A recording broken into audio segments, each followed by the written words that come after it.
If you have ever searched for the scariest haunted house in America, one name almost always appears: McKamey Manor. It is described as an extreme haunted attraction, sometimes even a survival-style challenge, and it has become internet folklore for a few reasons people repeat over and over.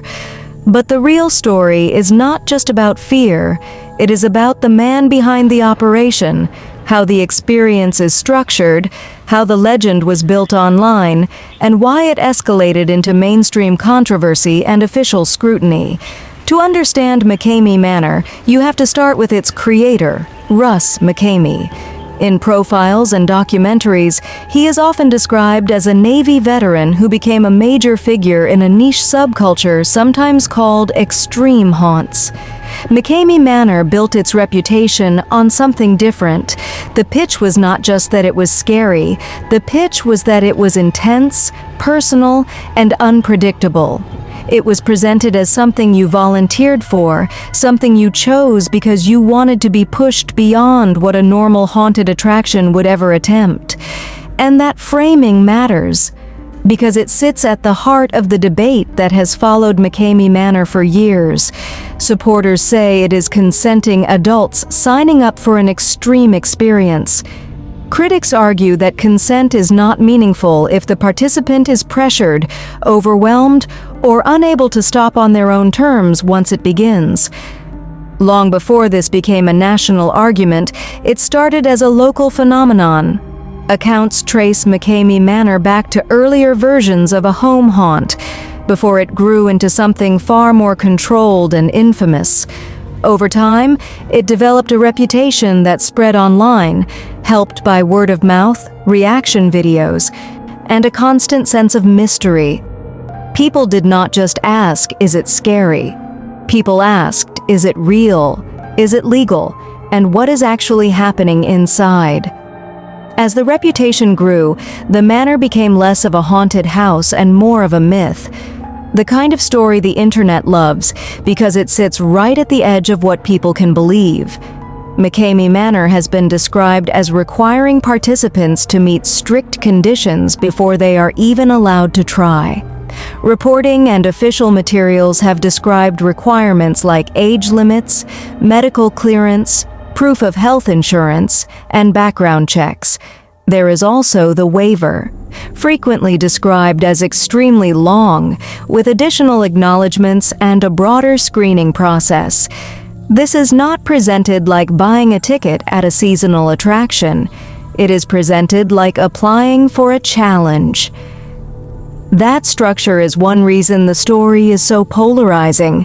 To some people, it looks like responsibility, a filter designed to keep out anyone who might be at risk. To others, it looks like control, a system designed to select participants who can be pressured and managed while building layers of documentation that discourage complaints. Another detail adds to the mystique. Multiple reports have described the so-called entry fee not as a standard ticket price, but as a donated item, commonly described as a bag of dog food. It is a small detail, but it plays into the brand. The idea that this is not a business in the usual sense, not a haunted house that sells tickets, but something different, something underground, something that exists outside the normal rules. Then there is the prize narrative. For years, McKamey Manor has been associated with a cash prize claim, often described as $20,000 for anyone who completes the experience. Alongside that is the claim that nobody has ever won. Those two claims together are a perfect engine for internet obsession. If there is a prize and no winners, people assume it must be impossible. If it is impossible, people watch and share clips. If people watch and share, the legend grows.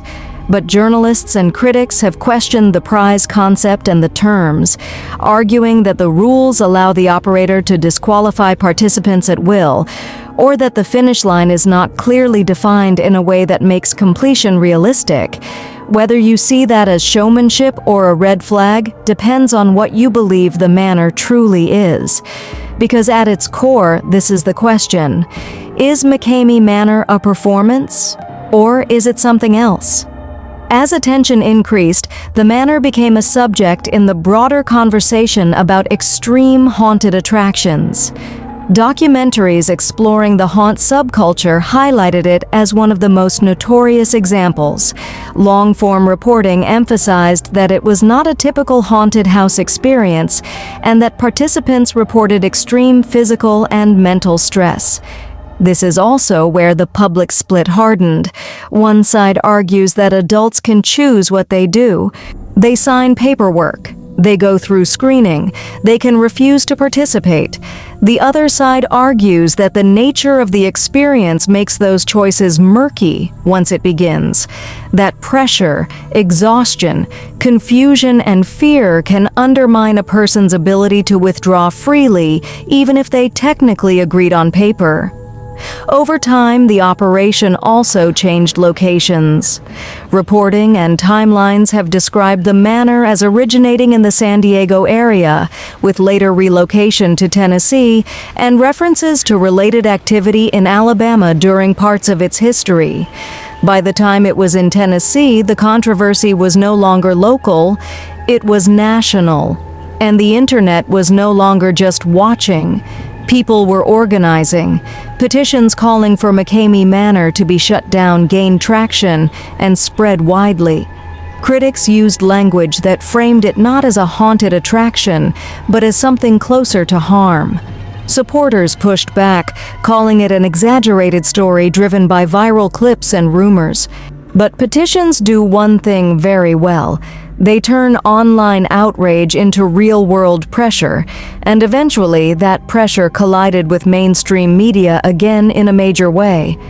In October 2023, Hulu released a documentary titled Monster Inside: America's Most Extreme Haunted House.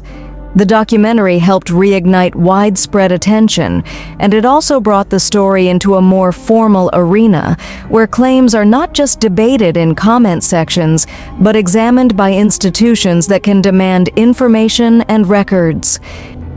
According to court records, Russ McKamey received a letter from the Tennessee Attorney General's office in late October 2023.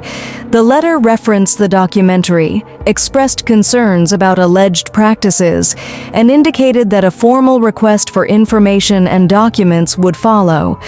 After that, McKamey sued Tennessee officials connected to the investigation, arguing that the state's actions violated his rights. This is where the story becomes more than folklore. It becomes a dispute with paper trails, filings, and legal arguments. Here is what is broadly documented across reporting and official materials. McKamey Manor has been marketed as an extreme experience with strict requirements and a lengthy waiver. It has been the subject of serious controversy for years, including petitions and major media coverage.